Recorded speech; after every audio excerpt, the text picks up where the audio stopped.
Greetings to you all. I am Dr. Anveshni Dumala, working as an assistant professor in the Department of Information Technology in Vignan's Nirula Institute of Technology and Science for Women. So in previous class we have seen wireless LAN, different advantages and disadvantages. Also we have discussed design goals for it, and we have seen the different transmission technologies like infrared and also radio transmission. And we have discussed what is infrastructure network, and also we have seen ad hoc network, and we have discussed like the difference between the ad hoc network and the infrastructure network. Also we have seen different layers in the IEEE 802.11 architecture. We have seen different functionalities, we have seen different protocols, right? So in this session we are going to focus more on the physical layer, right? So this supports the three versions, like it supports three versions. So two will follow the radio transmission technology, and the third one will follow the infrared transmission technology. Fine. So the data rate that supported by this is 1 or 2 megabits per second. So first version will follow the frequency hopping spread spectrum, FHSS, right? So it does all the spreading and the despreading, and the maximum data rate it supports is 1 megabits per second, right? So here at a different time, different frequencies are used by the signal, right? So at this, for example, 72 hops are supported by the America. So different countries will follow different hops, right? So at one point of time, if it is using one frequency, on the other point of time it will jump or it will hop to the other frequency, right? It uses different frequencies in order to avoid the interference between the signals. So this frequency hopping spread spectrum, it supports a minimum 2.5 frequency hops in USA, and it follows a two-level GFSK modulation, Gaussian foundation shift keying, Gaussian frequency shift keying modulation, right? Next one is DSS, that is direct sequence spread spectrum. So in the previous classes like code division, multiple access, we have seen it, right? So every station will have a unique code. We are calling those codes chipping sequences. So we have different unique code for the stations. All the stations will transmit the data onto the channel. All those are combined into a single channel, and this single channel is received by all the devices that are connected to the network. And by performing some operations in a reverse process, they can extract the data that is intended for it from the combined signal. Did you remember that? Yes. So the same concept is used here in direct sequence spread spectrum. So it is in the name itself, right? We have different sequences and it is spread. The spectrum is spread. Like here we use differentiated binary phase shift keying modulation for 1 megabits per second, right? So here we have like in the frame format, we have a preamble, header and also data. So we are going to discuss them in the next slide. So rest of the transmission will follow up to 1 megabits per second. So chipping sequence is maintained here. Also the maximum radiated power is 1 watt, right? So when next one is infrared. So this infrared will work at 850 to 950 nanometers, and it diffuses the light. It covers 10 meters range, and also the carrier is detected first, energy is also detected, and also synchronization is maintained among the devices, right? So next one is frequency hopping spread spectrum physical layer packet format. So here in the diagram you can observe we have the PLCP preamble, next one we have PLCP header, and also we have the payload. Payload in the sense data plus the header that is added from the above layer, right? So the encapsulation takes place in different layers, right? So the application layer has a data, message that is given to the transport layer. Transport layer will add header, transport header to this data, and it will give to the next layer, that is network layer. Network layer will take that data. Data in the sense we are calling it as a header, payload. Payload in the sense the original data and the header that is added in the previous layer, right? In the same way here we have the payload.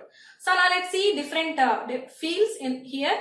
So each field is represented in bits, right? So first field is synchronization. It consumes 80 bits. Synchronization in the sense there should be a time synchronization among the devices that are connected or communicating in the network. So if there is no synchronization, obviously the data cannot be received by the receiver. Obviously they will be lost and retransmission should take place. So in order to avoid all these issues, so synchronization is important. So in order to maintain the synchronization, internal clocks are maintained in the devices, and to get tuned to that particular time. Okay, so uniformly we have a pattern. That pattern is mentioned in this synchronization field. Next one is start frame delimiter. So in this start frame delimiter, we are also specifying the receiver that the packet is started. The packet's transmission has started.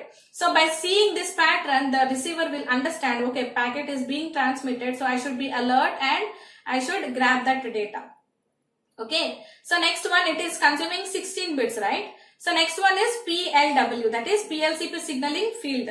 So this is the length of the payload, which includes the 32-bit cyclic redundancy check of the data. So altogether this PLW should be less than 4096.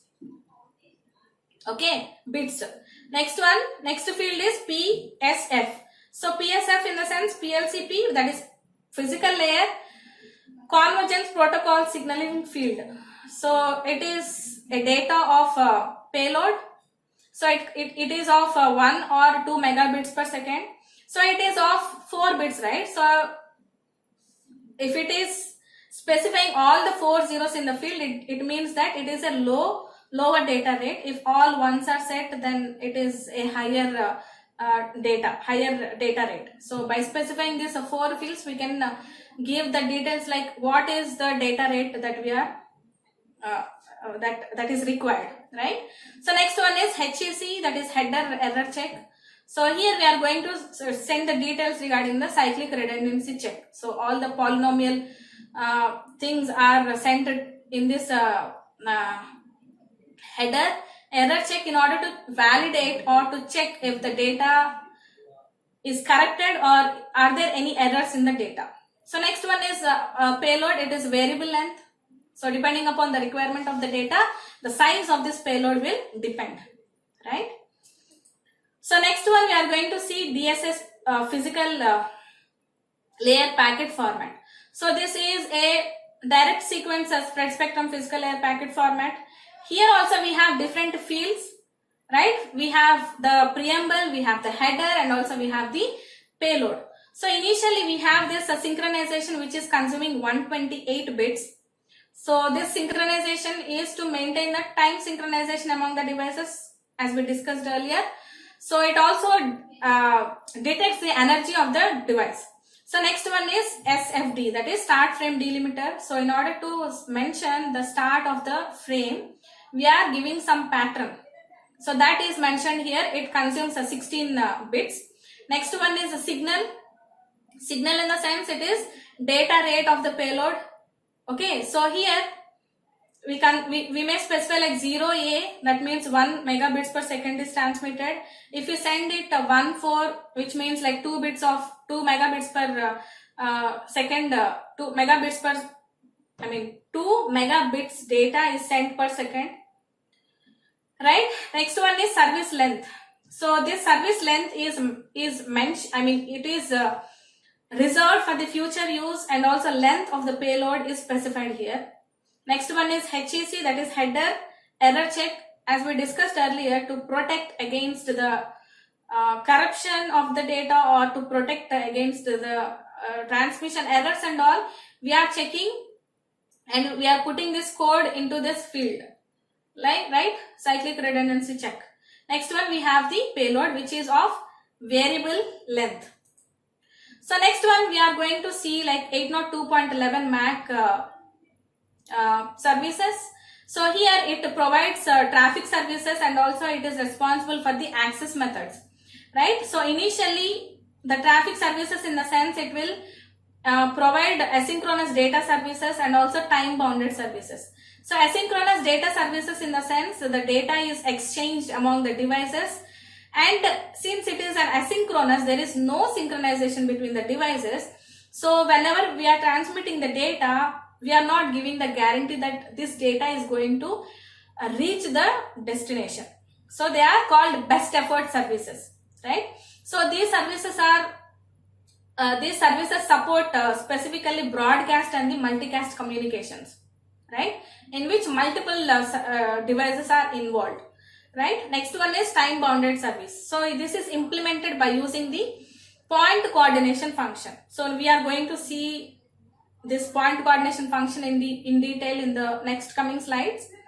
So this is implemented by using this PCF, point coordination function. So this time bounded services in the sense we have the access point and all the devices are connected to this access point. So this access point will take the responsibility to poll one station and give the chance to access the channel at a time among all the stations.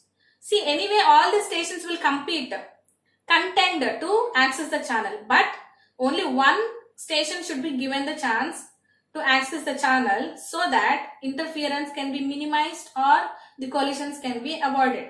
So this responsibility is taken by the access point.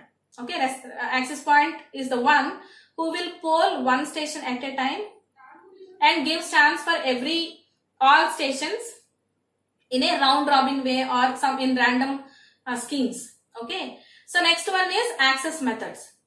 So in this we have three different access methods. One is distributed foundation wireless medium access control, distributed coordination function, carrier sense multiple access, collision avoidance, right? So that is the full form of this DFW-MAC DCF, right? So here collisions are avoided via the randomized back-off mechanism. See, whenever the station is trying to access the channel, if it finds like the transmissions are already going on, then it will come back, it will wait for a random amount of time, and then it will again attempt to see whether the channel got idle or not. So this is what we are calling back off mechanism, coming back and waiting for random amount of time. So that is why randomized back off mechanism, right? Next one, minimum distance between the consecutive packets. All the stations should follow the minimum distance between the consecutive packet transmission, right? Next one, there is an acknowledgement packet to specify that the data has reached successfully. To acknowledge that, we are using acknowledgement. So this is not for the broadcast mechanisms. We will see that in detail in the next slide. So second one is using RTS and CTS. Previously we have seen it, right? So to avoid the exposed terminal problem, hidden terminal problem, we have used this ready to send and clear to send packets. So we are going to see that how we are going to avoid it by considering the example so that it would be easy for you to understand. Next one, the final one is using PCF, point coordination function. So I have already said you like access point will take the responsibility to poll each terminal at a time to access the channel according to the list that it maintains, right? So that's all for today, and in the next session we are going to see a few more examples regarding this medium access control, and thank you for listening to the class. See you in the next video.